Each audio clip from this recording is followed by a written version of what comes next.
جیسے کہ آپ سب دوستوں کو پتا ہے کہ 28 جنوری کو مجھے پولیس نے کگو سے اریسٹ کیا تھا، تو آج الحمدللہ ہائی کورٹ نے مجھے بازیاب کروایا اور جو میرے اوپر انلیگل پرچہ ہوا تھا وہ اس کو ڈسچارج کیا ہے۔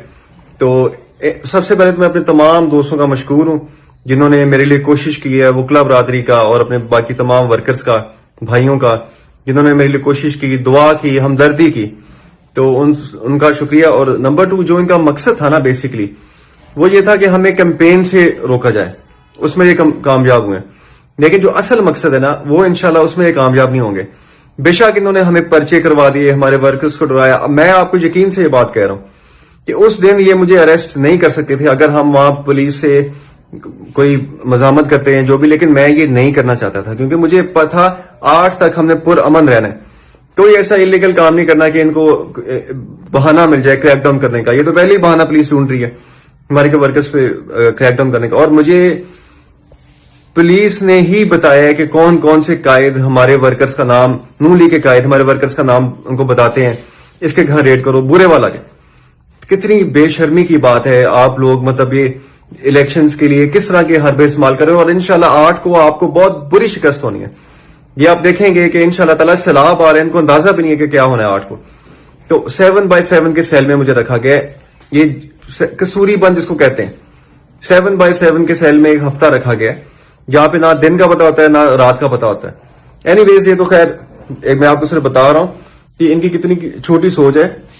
تو آپ لوگوں نے 8 فروری کو سب نے نکلنا ہے انشاءاللہ۔ میں بس 2 گھنٹے میں بھی برے والا پہنچ رہا ہوں، ہمارے پاس تو 1 دن رہ گیا الیکشن کیمپین سے، تو انہوں نے ہمیں روک لیا، لیکن جو لوگوں میں جذبہ ہے، جنون ہے، وہ تو 8 کو نظر آئے گا نا۔ یہ تو ڈرے ہوئے ہیں، ہمارا وہ شریف ورکر ہے راشد عظیم، اس کے گھر ریڈ کیا انہوں نے، اس کے بیٹے کو اٹھایا۔ میاں متین ابھی آئے ہیں باہر سے، اس کے بھتیجے کو اٹھا لیا۔ مصطفیٰ بٹی کے گھر ریڈ ہو رہے ہیں، ملک فرقان اور ہمارے بے شمار ورکرز کے بھی گھروں میں ریڈ ہو رہے ہیں۔ اب یہ 1 دن رہ گیا، ابھی بھی ڈر ہے، لیکن الحمدللہ ورکرز کے حوصلے پرعزم ہے، میں بھی پرعزم ہوں۔ آپ نے 8 فروری کو خاص طور پہ جو پولنگ ایجنٹس ہیں، آپ نے بغیر وہ فارم 45 لیے باہر نہیں آنا، یہ بات آپ نے ضرور یاد رکھنی ہے، بغیر فارم 45 لیے باہر نہیں آنا۔ اور تمام جو ووٹر سپورٹرز ہیں وہ پولنگ اسٹیشن کے باہر ہی رہیں گے جب تک ریزلٹ نہیں آتا۔ تو انشاءاللہ تعالی، اور ایک اور میری گزارش یہ ہے کہ اب 1 دن رہ گیا ہے، تو مجھے نہیں پتا اب کتنے لوگوں سے میں 1 دن میں رابطہ تو نہیں کر سکوں گا، تو اگر کسی سے رابطہ نہیں ہو سکا تو کائنڈلی وہ یہ نہ کہیں کہ جی ہمیں رابطہ نہیں کیا، یہ نہیں کہ آپ نکلیں 8 فروری کے دن نکلیں، آپ نے الیکشن جتوانا ہے ہمیں۔ میں نے آج 9 مہینے 10 مہینے ہو گئے فسائیت کا مقابلہ ابھی تک کیا ہے، جتنا میں کر سکتا ہوں تو کیا ہے میں نے الحمدللہ، اور ہم کھڑے ہیں۔ اب آپ کی ذمہ داری ہے، یہ جو نون لیگ کیوں نے حربے ہمارے خلاف استعمال کیے ہیں، وہ ہم نے اس کا سارے ظلم کا بدلہ ہم نے 8 کو دینا ہے۔ اور اس میں برے والا کی جو باشعور عوام ہے یہ سرپرائز دے گی، سرپرائز۔ میں آپ کو الحمدللہ جو میں نے 10 دن کیمپین کی تھی میں نے دیکھا ہے، اور ابھی بھی میں نے ویڈیوز دیکھی ہیں تو میں تو حیران رہ گیا۔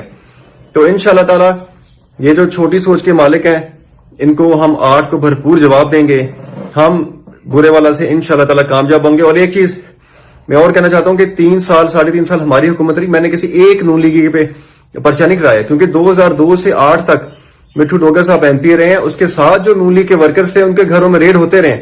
وہ یہ میری بات سمجھ رہے ہوں، اگر سن رہے ہیں تو سمجھ رہے ہوں کہ میں کیا کہہ رہا ہوں۔ تو مجھے اچھی طرح اندازہ ہے کہ یہ کوئی اچھی روایت نہیں ہے کسی گھروں میں ریڈ کروانے، اور یہ ان کے لیے نقصان ہوگا کل کو، لیکن ہم نے کبھی ایسی سیاست نہیں کی ہے اور نہ ہی ہم کریں گے۔ اور انشاءاللہ تعالی 8 فروری کو ہم کامیاب ہوں گے، آپ لوگوں کی محنت سے، آپ لوگوں کی محبت سے ہم کامیاب ہوں گے۔ آپ نے 8 کو نکلنا ہے، تمام تر جو ظلم ہے اس کا ہم 8 کو بدلا لیں گے انشاءاللہ تعالی۔